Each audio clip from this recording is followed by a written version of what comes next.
ইহুদিকে ডাক দিয়া বললেন, ইহুদি রে, না না না, বিশ্ব নবীজির বিচারটা আমাকে পছন্দ হয় নাই। এই বিচারের ছানি করার জন্য ওমরের কাছে যেতে হবে। ওমর এর বিচার ছানি করার জন্য একমাত্র উপযুক্ত। আল্লাহ আকবার বলুন। আমার ভাইনা হযরত ওমরের কাছে চলে গেলেন। মুসলমান সাহাবী আর ইহুদি চলে গেলেন ওমরের কাছে। সমস্ত ঘটনা খুলে বলার পরে হযরতে ওমর ডাক দিয়ে বলছিলেন, পহেলা গেছিলা কার কাছে? বললেন, বিশ্ব নবীজির কাছে। বিশ্ব নবীজির বিচার কি তুমি মানো নাই? কয় না। আপনি একটু বিচারের ছানি করে দেন। আমি হলাম তোমাদের দলের লোক, মুহাম্মাদের দলের লোক। মুহাম্মদ আমার পক্ষে রায় না দিয়ে ইহুদির পক্ষে রায় দিয়েছে, এটা কেমন হলো না? কথা বলেন ঠিক কিনা? 5ই আগস্টের আগে ওদের দলের নেতা কর্মী যা করে ওইটাই সঠিক। কথা বলেন ঠিক কিনা? আর সবগুলা দোষ হলো জামাত বিএনপি। এই কথা বলেন না কেন?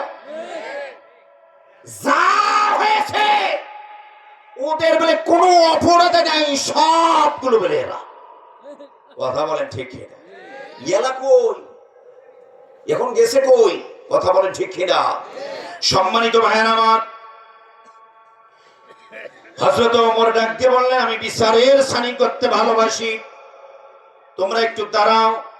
হযরত ওমর ঘর থেকে কোষ মুক্ত তরবারি বাইর করে ওই মুসলমানের সাহাবীর গর্দান থেকে মাথাটা যখন আলাদা করে ফেলানো হয়েছে, ফেলাই দিয়েছেন, তখন হই হই রই রই কাণ্ড ডেকেছে। ওই মুসলমান সাহাবীর গোত্রের লোকজন ওমরের বিরুদ্ধে স্লোগান তুলল।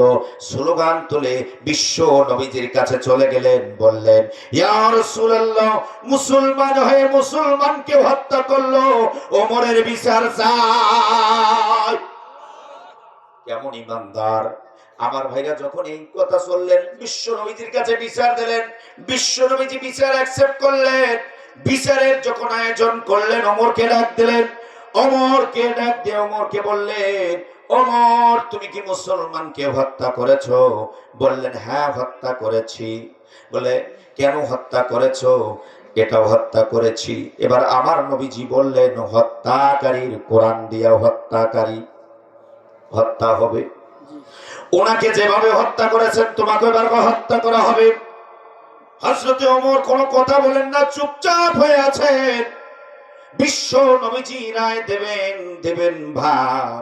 আল্লাহ তাআলা আরশ আজিম থেকে বসে থাকলেন না।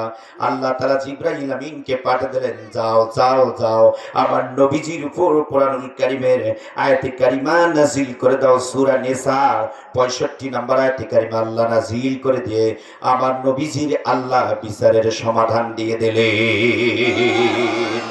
ফালা ওয়া রাব্বিকা লা يؤمنون حتى يحكموك فيما شجر بينهم ثم لا يجدوا في أنفسهم حرجا مما قضيت ويسلموا تسليما। আল্লাহু আকবার বলুন।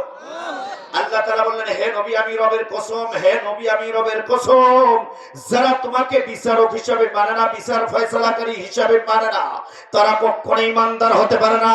তারা কখনোই ইমানদার হতে পারে না। আমার ওমর কোন ইমানদারকে, কোন মুসলমানকে হত্যা করে নাই, ওটা কাফেরকে হত্যা করেছে।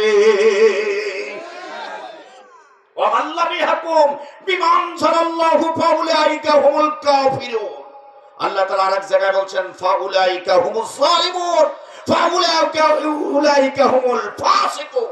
আল্লাহু আকবার বলো।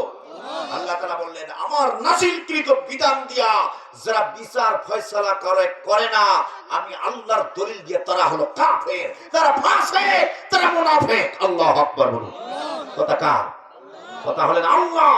আল্লাহ বললেন, তুমি ইমানদার দাবি করো মিয়া, তুমি ইমানদার দাবি করো, 50 ওয়াক্ত নামাজ পড়ো, সারা রাত তুমি কোরআন শরীফ খতম করো, আর তুমি প্রিয় ব্যক্তিদেরকে বিনা অপরাধে তুমি তাদেরকে ফাঁসির মঞ্চে ঝুলাও, তুমি কখনোই ইমানদার হতে পারো না। কথা বলেন ঠিক কিনা? ওরা শিরক, আল্লাহ বললেন তুমি শিরকের অন্তর্ভুক্ত। আল্লাহ শিরককারীকে কখনো পছন্দ করেন না। আল্লাহ ধরেন না, ধরলে আবার ছাড়েন না। কথা বলেন ঠিক কিনা? লেনিন কার্ল মার্ক্সের আইন দিয়ে প্রতিষ্ঠা করার জন্য পরিকল্পনা চিন্তা যখন করেছিল, আল্লামা সাইদি বলছিলেন তোরা পালাবার পথ খুঁজে পাবি না।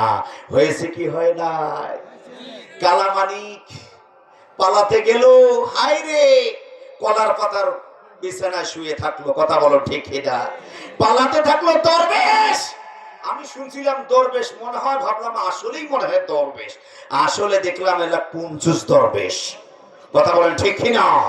দাড়ি শেভ করিয়ে পালাতে ধরল। আল্লাহকে কোন দিক দিয়ে পালাবো? দাঁড়া, আমার আইনকে বৃদ্ধাঙ্গুলি দেখাইছিল, এবার আমার আইন দিয়ে তোমার বিচার হবে বাংলার জমিনে।